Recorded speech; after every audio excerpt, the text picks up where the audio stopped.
Okay, press okay. So, DM, who's my favourite doctor in the world,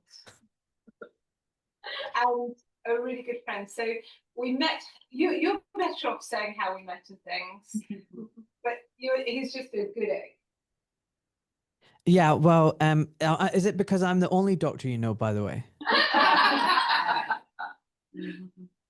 Yeah, well, listen, good morning, everybody, and I'm so glad to see such a large turnout. I can tell you right now, when you organize a retreat, it's such a nerve-wracking thing, and when you start it, you wonder whether anyone's ever going to come along, anybody's going to like buy a ticket, whether you're just doing everything and there's going to be no one sitting there. So I know it's quite stressful. So well done, Caroline, and well done everyone for signing up to this, and I hope you enjoy this little chat. Thank you. Right, should I get started? Please. Oh, All we right. want to know a bit about you as well. Ah, well, okay. Really? Do we have to? Yeah. Oh, God. All right, okay. I don't really like talking about myself, but anyway, right, okay. Very, very quickly. So I'm half a century old. Kind of sounds crazy. Don't feel it. Feel 20. I know Caroline because earlier on in this year, January, I was doing jiu-jitsu, and this very horrible person cracked my neck. And then I got two disc prolapses, and I was in a very, very bad state. I was in so much pain. I am not going to lie. I was actually suicidal. I couldn't sleep, couldn't walk, couldn't exercise. I couldn't do anything. Just couldn't do anything. I was in agony. And then, you know, when you're desperate, you seek desperate solutions. That's the only reason I went to Caroline, you know, because I was desperate. So then, you know, I heard about her and someone recommended her, and I reached out to her, and oh my God, isn't she just a lovely lady? What a delight! And she kept reassuring me, told me to do all these exercises, told me to improve my posture and this and that. And you know, I turned things around, and now my neck is fine. I don't have any pain. I don't have any neurology. And apart from an occasional click, um, yeah, I'm okay. So yeah, I've given up the jiu-jitsu. And I used to be a consultant orthopedic surgeon, which is kind of strange because I spent most of my life trying to become a consultant orthopedic surgeon. But after 12 years, they didn't like the fact that I was telling the truth. So I got cancelled. That's what happened. I didn't choose not to become an orthopedic surgeon anymore. I was told you can't be an orthopedic surgeon anymore because you're saying things that the government and the companies and the corporations don't like. And depending on where you are on the scale of things, you're either going to think I'm an absolute fracking legend, or you're going to think I'm an absolute crackpot. Anyway, well, let's get to the end of the presentation, then you can make your mind up. So what I wanted to talk about, being an orthopedic surgeon and dealing with a lot of trauma from, you know, head to toe, literally, and then in my later years specializing in foot and ankle, um, and also, you know, bearing in mind my own problems, I've realized that, you know, form follows function. And if you understand human anatomy and alignment, then you understand why we get into a little pickle that we do and why Caroline does what she does, you know, postural realignment exercises and a postural specialist. So I'm going to give you a little tour of the human body. And it is just this one simple principle that almost everything about structure, posture, movement, and long-term health is related to this, what I'm going to talk about, right? And that principle is very simple. This headline, form follows function. All right. So that was me in my past life. Yes, I did treat people with foot problems and stuff like that, but I've moved on now. So form follows function. It was kind of described by two architects. I think it was Lewis Sullivan and Frank Lloyd or something like that in the States, and they were talking about buildings and bridges and everything. But actually, it applies to nature as well. It means that the physical nature or shape of a product or space or tree or whatever is designed in a way that that its aim is fulfilled. And a very basic example is a knife, right? The shape of the body of it reflects what it's meant to do. Now, the top one is like a standard utility chef's knife, chopping, slicing, dicing, you name it. But if you use that as a butter knife, you're going to be in a bit of a pickle. And a peeling knife is a very different knife, and it's designed to peel. But again, if you use that as a butter knife, that would not be easy. And and it wouldn't be very good for chopping and slicing stuff. And then you got the butter knife, and that's designed for a particular role. And again, if you try to slice potatoes with that, you'd be in a bit of, it'd be difficult. So this is a very basic example of what form follows function means. So let's talk about, before we jump into the spine, I just want to say, that form follows function. It expands not just in natural nature and stuff, but things like knives and buildings and architecture and engineering. And nothing, I think, is more beautiful and an example of the creative hand than the human body. It's just incredible. It's such a beautiful machine. We just treat it really badly, like really, really badly. I always tell people, what's the most expensive thing you possess? And they go, oh, my watch or my car, this and that. I'm like, no, actually, it's your body. And we service our cars every year and we maintain them and we sometimes polish them and wash them, but we don't treat our bodies anywhere near as kindly as we do, for example, a car or something else. It's kind of bizarre. Anyway, when the shape changes in anything, the function changes. And when the function is lost, the shape collapses even further. And honestly, that's the origin of almost every chronic musculoskeletal problem that I've ever seen. So, and every part of your body is shaped for a reason. I mean, the bones are not just random lumps and bumps and knobbly bits with bits sticking out, and some are flat and some are twisted. And no, everything has a reason and a purpose. So if you take, for example, the spine, it has curves that are there for a reason. They're not random. The arch of the foot isn't just a nice little pretty decoration there, and the angle of the femoral neck to the femoral shaft, again, it's not arbitrary. It's absolute scientific calculation, lever arm forces and biomechanics and pulleys and whatnot. It's crazy. And the shoulder girdle, again, it's not an accident. This bit of bone, the scapula floating in a bed of muscle, sea of muscle, not an accident. The body, honestly, is a masterclass of engineering. And I'm going to just show you a little bit of how beautiful that design is. So if you look at the spine, right, it's not straight. And why is it not straight? Because it's got what we call lordosis, where the neck kind of bends in, and you've got the lumbar lordosis, but then it's balanced, because it's all about balance, with two kyphosis. The kyphosis in the thoracic region, the kyphosis in the sacrum. And the spine acts like a spring. It's not a straight rod. The curves absorb the forces and they protect you. It's beautiful. And it's not just about the spring, it withstands vertical load, but it allows twisting load and it allows bending load. I mean, it's just amazing.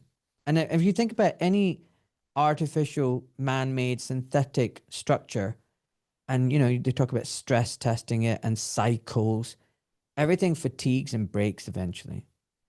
Wear and tear isn't inevitable. I mean, even mountains erode away. But if you look at your socks, how long do they last? Tights, whatever, tires, wear and tear. But if you think about the number of cycles of movement that your joints, your bones, your arms, your muscles, everything are moving in a lifetime. We're talking about millions and millions and millions. And for the most part, they work just fine. It's kind of incredible. And then on top of that, when you think about how we abuse our bodies, we don't take them in for service. We don't put in the finest grade oil. I mean, we literally put junk in our body and it still moves. I mean, can you imagine the most expensive, sophisticated F1 Formula car, and instead of putting the best fuel in it, you put orange juice in it or milk? I mean, it's not going to move. It's not going to start. But look at our bodies. We put rubbish into it every day and it still goes. It's kind of crazy. Anyway, if you lose these curves in the spine, for example, from prolonged sitting, voila, me right now, shallow breathing, weak, deep stabilizing muscles, or you develop compensatory changes from, lower limb problems, the spine becomes vulnerable and it becomes stiff in the wrong places. And it becomes unstable in the wrong places. And then you get the structural changes, then you get the function deteriorates, and then you got a spiral of chronic back pain and problems. So just because you've got a back problem, it might not have arisen from the back. It might arise somewhere else. And that's, I'm going to try not to say too many nice things about Caroline because she's already got a big head. But basically, what I love about her exercises is that she moves around the body and ties everything together. Okay, so if you look, this is a normal spine, and if you draw a line, a plumb line from the center of the head, it should go straight down. And in the middle picture, you can see the kyphosis, someone leaning forward too much. And then you got the hyperlordosis, so that would be someone with weak abdominal muscles, tight hip flexors, weak glute muscles. And then and there's not just that. I mean, there's lots of common postural problems. And you've got your ideal posture, your sway back, military back, flat back, all these things. And I think the forward head and kyphotic one is going to be a big problem. I mean, there's going to be a pandemic of issues with the neck. I mean, I don't know about you guys, but I see this bloody everywhere. On the tube, on the bus, in the waiting areas, in the gym. Anyone else? Can you put your hands up if you see this quite a lot? No one's putting that. Oh, okay, good. I mean, like, your neck's not designed for this. I mean, you've seen the giraffes lean forward and eat things. I mean, okay, maybe, but we're not meant to be doing this. Lift your eyes, look up, don't look down. Oh, just very quickly, and I just want to say, like, when you've got this posture, you have to think about what it's doing to your thoracic cage, how that's restricting air movement into your lungs and decreasing the volume of lung expansion, and how that will then affect cardiovascular function and heart function. Everything, has a knock-on effect. Nothing is in isolation. The lower limb is no different. It's also a masterclass of engineering. On the left, you've got, the ball and socket hip joint. It's built for power and stability, rotation. You never hear of hip joints dislocating. It's all about power and stability. And then you got the knee, which is just basically a modified hinge with a little bit of rotation, but it's built essentially for very controlled flexion and extension.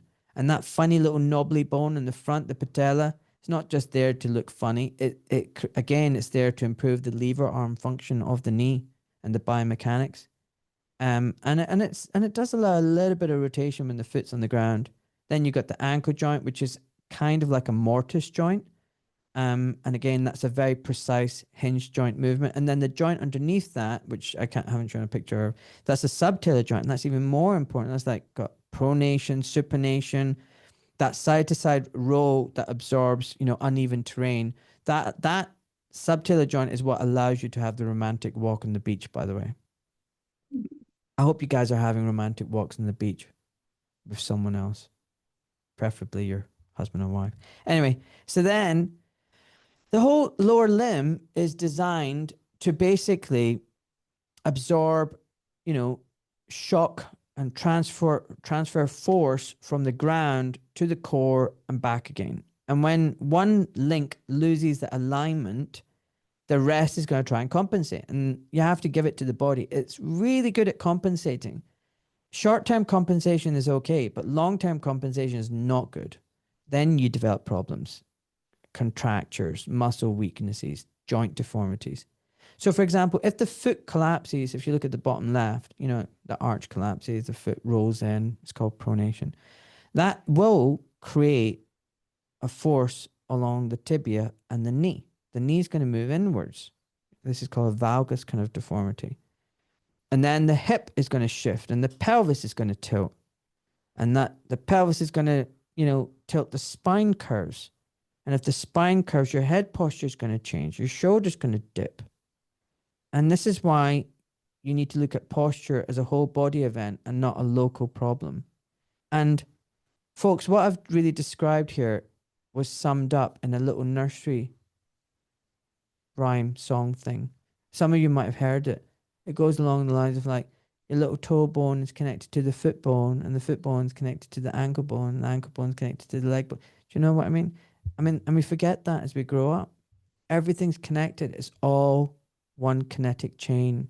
And you can't just treat things in isolation. So when it was my neck, it wasn't a case of just treating my neck. I had to fix my posture and my tight hip flexors and my weak glutes and all that kind of stuff, and recognize that it's not just the jiu-jitsu. You know, I am sitting down a lot in my new role, and so yeah, I need to work extra hard, and I had to change my exercise, and I'm going to come to that in a second because I'm jumping a bit. So, I mean, let's take the foot, right? I used to say this to my patients: look, if the foot doesn't look like a foot, it's not going to work like a foot. And you can see here on the right, you know, a nice medial arch, nice foot shape. And on the left, I mean, it looks like a pancake. I mean, that's not right.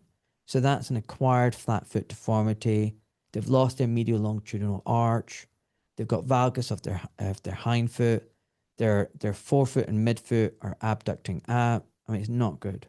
Okay, they've got midfoot break there. They're going to get abnormal joint stresses, going to get midfoot arthritis in there. They're going to find it very difficult to propel themselves forward. They have lost the spring in their stride.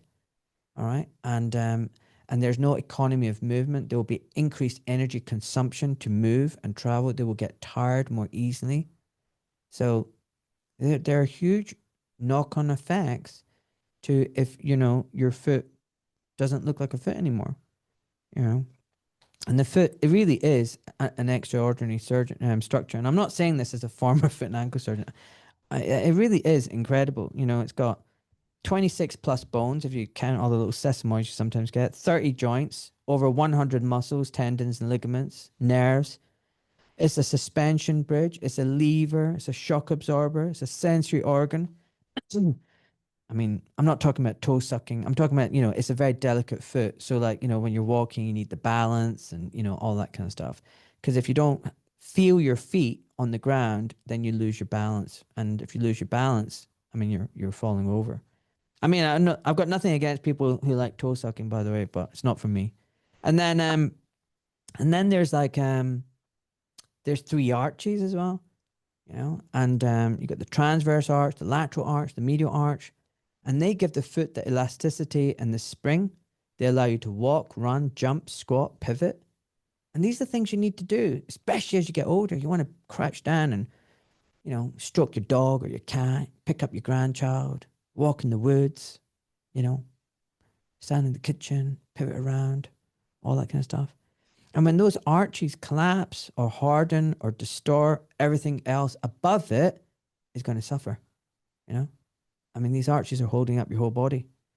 And bunions happen, for example, because the function again is altered and the forces are all abnormal and they shift. And flat feet, like I mentioned just previously, do create this rotational torque up the kinetic chain. And the opposite is also true. So if you've got very high arches, they create very high impact forces that the body cannot absorb. You roll over your ankle, you develop ankle arthritis, all that kind of stuff. The shape always tells the story of the function. And I mean, I hate to admit it as a former foot and ankle surgeon, but the hand is pretty freaking amazing as well. I mean, look at it. You know, it's just incredible. It allows us to write, paint, cook, communicate, taste, massage, so much.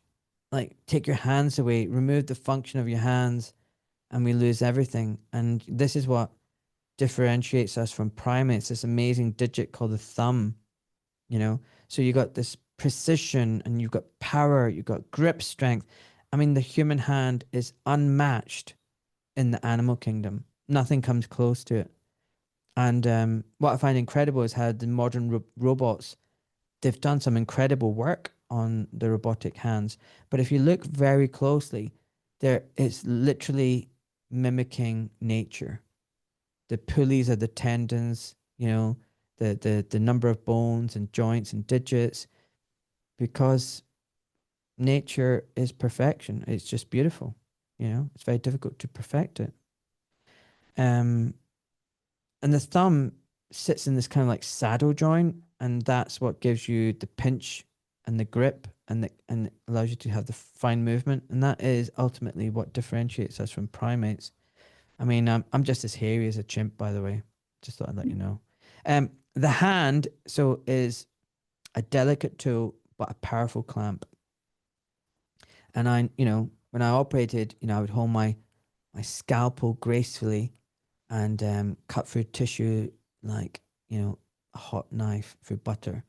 I remember the first time I went to theatre, by the way. I'm going to tell you a little wee story. So I was like 16 years old. I wanted to do work experience. And I went for an interview to do work experience in the hospital, and the doctors were absolute assholes and they didn't give me what I wanted. So they gave me a work experience role working in a ENT sluice, cleaning earwax out of instruments. I almost vomited within 5 minutes, and when the nurse, the healthcare assistant left, I just took off the penny, dropped everything, took off the gloves, and went for a walkabout. I was just like, this is bullshit. I'm not doing this. I want to be a doctor. What the heck? So I was walking around this ENT department, and all the doors are shut. And then suddenly there's one door that's open, and there's a guy with his feet on the desk and wearing a white coat. In those days, they actually wore white coats. And he was speaking into a dictaphone. I waited for him to stop talking. I didn't even know what he was talking into. I didn't even know what a dictaphone was. This is before mobile phones, by the way. So I just saw this guy randomly speaking into a box, and I was like, what the heck is going on here? So when he stopped talking, he looked up at me and went, yes. And I went and knocked on the door. Hello, I just need some help. And he went, yes. I went, well, I'm a high school student, and I want to do medicine, surgery. And I think there's been a mistake. I've been told to wash these ENT equipment and deal with earwax and stuff like that. It's not what I want to do. I want to be a surgeon. And this guy jumps off his chair. Young man, you've come to the right place. And I went, great. And he went, look at the door. And I looked at the door, Professor Browning. I went, hello, Professor Browning. He goes, I'm head of ENT surgery. What are you doing this afternoon? I went, I don't know. He went, yes, you do. You're going to be in theatre with me. I went, oh my God, this is amazing. So then he went, just stay with me. And he basically took me around the wards, introduced me to a lot of people. And then suddenly I'm in the changing room. I'm getting changed. And then I go into the operating theatre. It's like funny machine going beep, beep, and I get to put my gloves on and everything. And then there's like 5 visiting surgeons from across the world, standing there, all, with their hands in front of their, tummies, just politely waiting. And the prof goes, right, Ahmed, you're actually going to be my assistant. I'm like, what? So I get to scrub up. And there's a microscope, and I get to look into the microscope, and he goes, passes me this little tube, and it's like suction on it. And he goes, when you see a lot of blood, I want you to stick this tube next to where the blood is and suck it up, okay? And I'm like, oh my goodness, this is amazing. And I wasn't nervous because I was just so freaking excited. If I actually knew what was happening, I would have been pissing my pants. But because I was so ignorant, I was just like, this is just freaking awesome. And everybody's looking at me, those other surgeons, like, who the hell is this kid? Like, we should be doing this. Anyway, after a while, the surgeon, Professor Browning, goes, well, so what do you think? What do you think, young man? What do you think of this? And I was like, it's very messy. Everybody went quiet. I was like, oh shit, here I go. Fuck, what did I do? Oh, I shouldn't have said that. That's the wrong thing to say. And I went, Dr. Browning. And then at that point, the sister, the scrub nurse, slaps my wrist. It's Mr. And I'm like, now I was really confused. Doctor, professor, Mr. I'm like, surgeon, what? I don't understand. Like, why are you a Mr.? Misters are just Misters. I didn't know anything in those days. And I went, sorry, Mr. Professor Browning. And he went, no, it's all right, son. It's all right, son. Look, let me explain something. This operating field is a canvas. The blood is paint. The scalpel is my paintbrush. I am Michelangelo. And this, my friend, is an absolute masterpiece. And everybody starts laughing, clapping, blah, blah, blah. And I'm just thinking, who the fuck is Michelangelo? Anyway, I just thought I'd share that story with you. I do miss surgery. I have to admit, I do miss surgery. Anyway, so hands are incredible, and surgery was incredible. And it allows you to do this fine, delicate, dexterous stuff but at the same time, it allows you to punch someone in the face. It's kind of crazy. And you can see here hands that don't look like hands. And this poor lady has got rheumatoid arthritis, subluxation at the MCP joints, lateral deviation on the drift of her fingers, Z deformities of her thumb.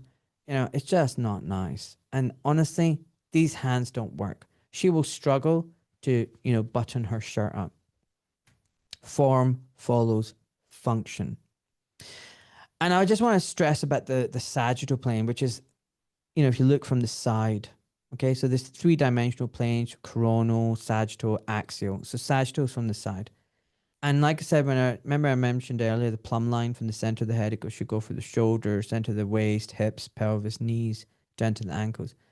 And if you've got this forward kyphotic posture, it throws everything off. You're constantly tipping forward. Your balance is not great. Alignment is going to govern function. And I'm going to argue that, you know, this is not going to give you normal function.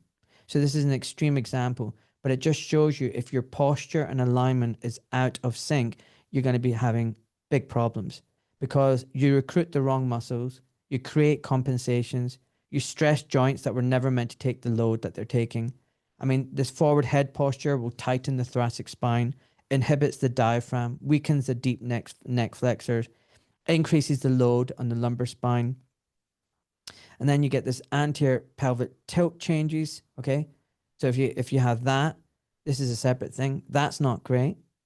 That's gonna change how your glutes are engaged. It overloads the lower back. And then if you look at other things, you know, collapsed arches, spin the tibia, like I've just mentioned, the femur into internal rotation, shifting the pelvis. So alignment isn't just about aesthetics, although it is, you know, if you are properly aligned, you will look more beautiful. You know, you just will, you know, and if you're not properly aligned, well, yeah, aesthetically it's not right because you have poor form and form is beautiful. But it's also, you know, it's functional engineering. So let's talk about agonists and antagonists. So for every movement, there is a reaction. There's balance. So muscles come in pairs. And quite often you think of them, the anterior ones and posterior ones. So in the arm, you know, you got your biceps around the front, you got the triceps around the back. The biceps is going to flex the forearm up. The triceps is going to extend the forearm out. So one contracts while the other lengthens. But if you overdevelop one group, you know, just there curling those biceps, you know, and you neglect to do the opposite, you create the imbalance. And imbalance leads, for example, to tight hip flexors and weak glute muscles. Okay, so these are the small muscles around the hip. Okay, so you're going to develop, and some of them are the big ones like psoas major and adductus brevis. Actually, these are the big ones. Sorry, what am I talking about? So if you look at that hip joint, these are the muscles that get really tight hip flexors. These are all the tight hip flexors, and you're going to weaken the glute muscles and the short posterior glute muscles. Especially if you sit down a lot, by the way, if you're sitting a lot or you're driving a lot. And it's the same, you know, you get that forward pelvic tilt with the tight hip flexors, you get the weak glutes and hamstrings, the tight back extensors, the weak abdominals, and you call this kind of like a crossover. And you can just see how the posture can change. And, you know, one is more beautiful than the other. I mean, I know we're in this PC world where we're not, you know, everybody's beautiful. That's bullshit. And everyone isn't equal. I believe in equal opportunity for all, but not everyone is equal. Some people are not nice. Some people are. Some people are hardworking. Some people are not. Some people are beautiful and some people are not. And yeah, I think this idea of, you know, body beautiful and, you know, I mean, I remember watching Calvin Klein adverts. Yeah, you'd have models and they were good looking models. You'd be like, oh, yeah. Now they're just like horrible, ugly, blue haired, tattooed up, he, she, man, woman, child, grandfather, whatever. I don't like it. No. But so on the right, you can see the same person is beautiful, beautiful form. And on the left, it's not. It's the same person. But their form dictates function and aesthetics. And then you've got the same, if you look at the chest, if you've got tight chest, upper chest, and you've got a weak upper back, if you've got overdeveloped quads and weak hamstrings, if you've got really tight calf muscles but weak anterior leg muscles. I mean, it goes on and on. The arm, if you've got, the gripping, the extensors and the flexors, if they're imbalanced. So the imbalance will lead to contractures. That's what happens. And that will lead to altered joint mechanics. And that will lead to pain. And that will lead to compensation. And that will lead to deformity. And the deformity will initially be correctable, but then it will become fixed. And this is why training and exercise matters. So some of you might have heard of something called sarcopenia. It's very simple. If you don't use it, you lose it. Okay? And you lose the muscle mass, the healthy muscle mass. And you might not notice because your leg is the same size, your arm is the same size. But what's happening is you're just replacing the muscle with fatty tissue. So while it will still look the same size, it's not the same quality. And, why does muscle matter? And this is from years as a surgeon and a doctor. I can tell you right now, women generally hated the idea of having muscles because they didn't want to get big. Look, you don't get big. You don't get big muscle. You don't get big. You get toned and you get strong. And, everyone should exercise. It's so important, especially as you get older. So this is a cross section of a CT scan thigh muscle. And again, you can see the muscle on the left and how it's atrophied and infiltrated with fat on the right. Why is this a problem? Some people are like, well, I don't really care. Who cares about it? Because sarcopenia affects so much more than just the muscle strength and how you look. Muscles are what hold you together and maintain your posture. And if you've got normal muscle, it's got healthy mitochondria. You have more muscle, lower fat, higher metabolism. It helps with hormonal balance. It's lower inflammatory and less reactive oxygen species. But if you've got atrophied muscle, that's what happens. And if you get sarcopenia, it's a freaking nightmare. Honestly, it's aging, inflammaging, and the whole anabolic catabolic disequilibrium, hormonal dysregulation, RAS overactivation, malnutrition, anabolic resistance, cell aging. It's just not good. And the thing is, I don't care about dying. I'm not scared of dying at all. At all. I think too many people are scared of dying. I think too many people are scared nonstop. So many people are just fearful. COVID showed that. I'm scared. I need my booster. And I can't see my grandchild until they're vaccinated. There's no need to be fearful of death. I think the biggest psyop is death. And the reason for it is, if everybody knew how amazing it was on the other side of the curtain, we'd all be checking out of this existence. I mean, we're paying our tax and living in our crappy homes and crappy jobs and horrible bosses when we can go to the next stage. Oh man, I'm out of here. So we've been tricked into thinking that death and the life after is something to be scared of. But it's not. But having said that, when I die, I just want to die. I don't care if I die at 70. But what I don't want to do is spend 10 years in a nursing home, doubly incontinent, dribbling, and not knowing who I am or where I am and what I am. And my dad had a nursing home, and I used to help out there. And it made me weep inside. It's desperately sad. So, right, you might live to 82, but your quality of life for the last 12 years were awful. And sarcopenia is a big element to that. Dementia is a big element of that as well. Dementia is basically like type 3 diabetes. So maintaining your muscle strength is so freaking important.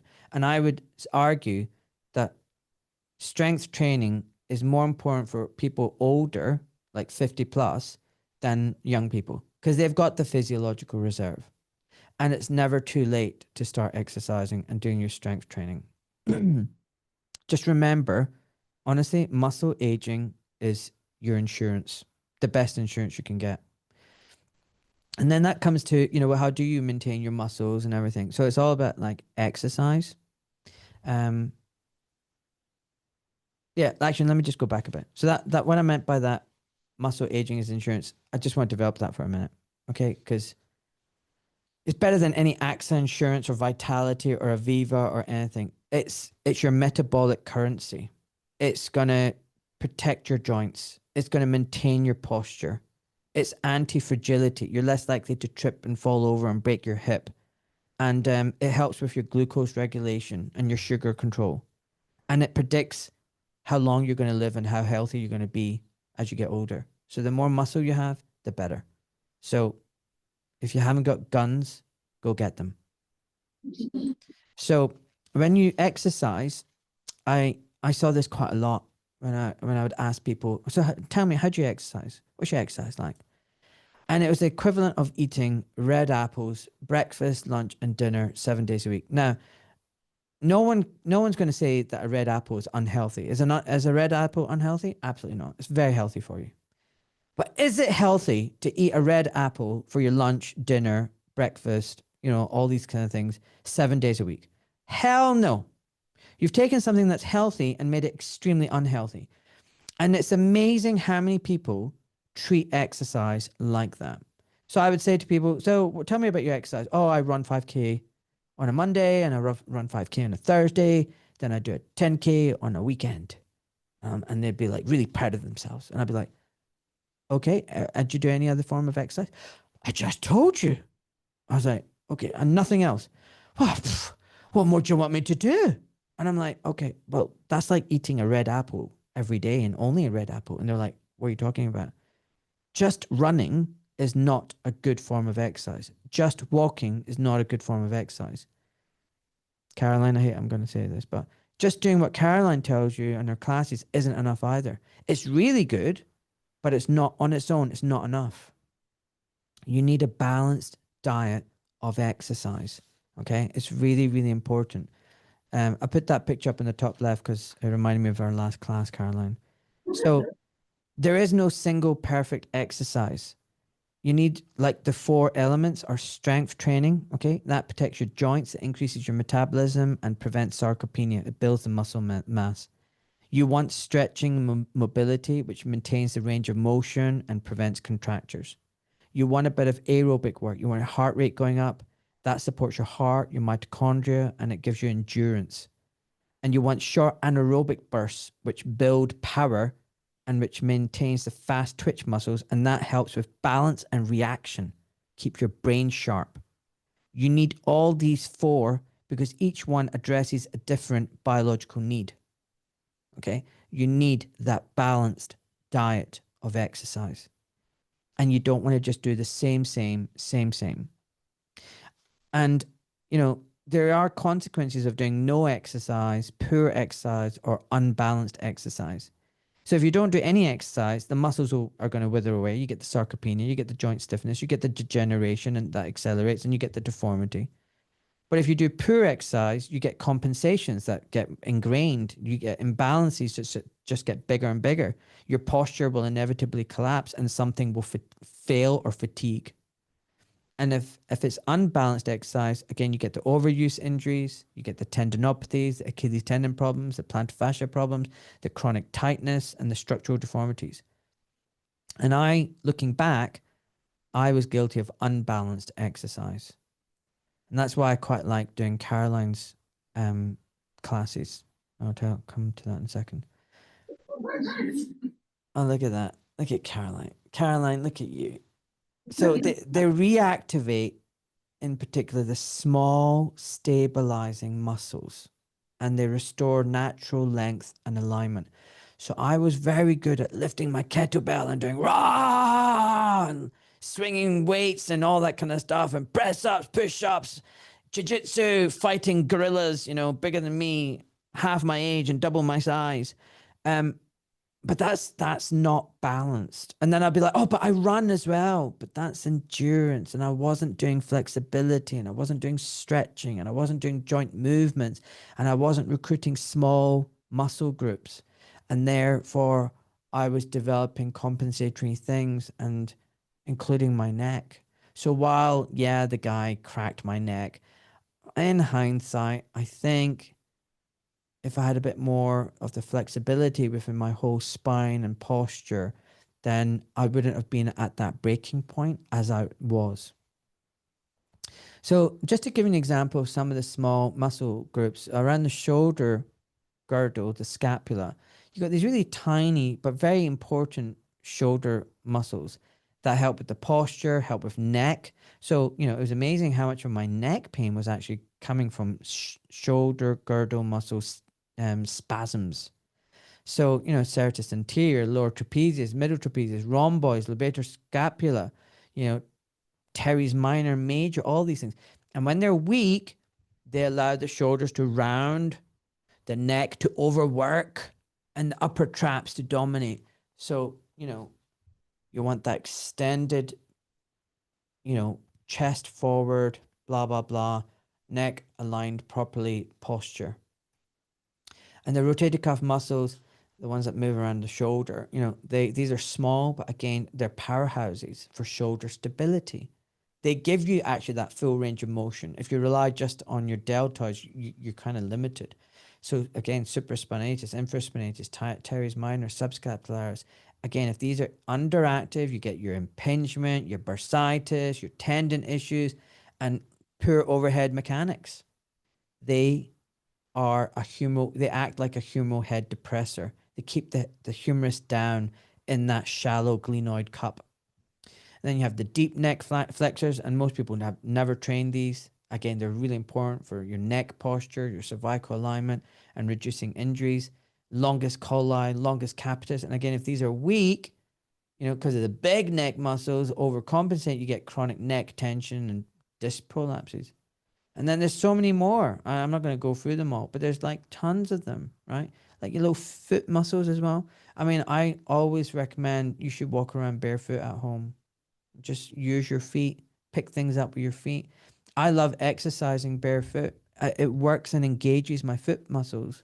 And remember, if you don't use, you lose. So everyone's wearing their shoes all the time, and the feet just stop working. The intrinsic small foot muscles stop working. Then you get your gnarly toes and your bunions and everything. Your balance goes out. So just because it's small, you shouldn't neglect it. And I'm not just saying that because I'm only 5'7". And then there's deep hip stabilizers. And, Caroline does that a lot. Clench your bum cheeks. How many times have we heard that? Clench your bum cheeks. I love it. I love it so much. And, these little tiny muscles are the foundation of your pelvic control and gait.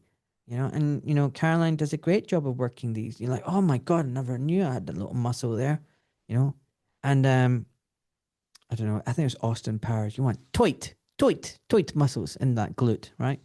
And these are important. They externally rotate and stabilize the hip. They keep the femoral head centered in the socket. So important. So like I said, when these small muscle groups switch off or are underactive or just neglected and not worked, the big global muscles take over. Those are the ones that I was working on. I'm working these muscles. Look at me. I'm amazing. But your joints get overloaded, your posture collapses, and you develop pain patterns in your neck, shoulders, upper back. That's me. Movement becomes clumsy and inefficient. And this is why targeted postural and functional exercises shine, because they reactivate what modern life has shut down. Okay? So important. So, in summary, form follows function, but function also follows form. And if you honor your design, the body will respond beautifully. If you ignore it, the body will adapt, and it's not always in your favor. I hate to say this. Now, why do I love Caroline Clarke's exercises? Why does her method work? It's because she does activate and strengthen those small stabilizing muscles that are often neglected. Even in people who run and walk and lift weights and play tennis or golf, because these small muscles don't look impressive and they're not easy to exercise. and the machines and everything, they won't do anything for them. They all engage the big muscles, but they actually have enormous influence on joint stability, overall alignment, gait, movement, and you know, the quality of movement. Um, so and when you remember, like I said, and if you neglect them, you don't look after them, you get your imbalances, you get your poor mechanics, you get your pain and structural change and deformity. So what Caroline does is restore the natural balance between those deep stabilizers and the larger movement muscles, and they help lengthen your joints out and soft tissues out of their shortened and contracted positions. And that's why often after a class you feel like you're taller and you're more aligned and you're a bit more grounded, because that is literally what it's doing. It's simply allowing the body to return to how it's meant to function. So your posture, folks, isn't random, it's by design. And I don't know what your thoughts are about where we came from, but to me, I'm not religious anymore. I gave all that up a long time ago. I've had enough of that. But that doesn't mean I don't believe in the creator. The more I've looked into anatomy and physiology, there is a guiding hand in this. This alignment is not random. And so, anyway, your muscle imbalances are not, muscle balance isn't random either. It's designed for a reason. Your foot shape isn't random. Everything is a consequence of use, stress, load, movement, and intention. Form follows function. All right, folks. Thank you so much. I hope you found that useful.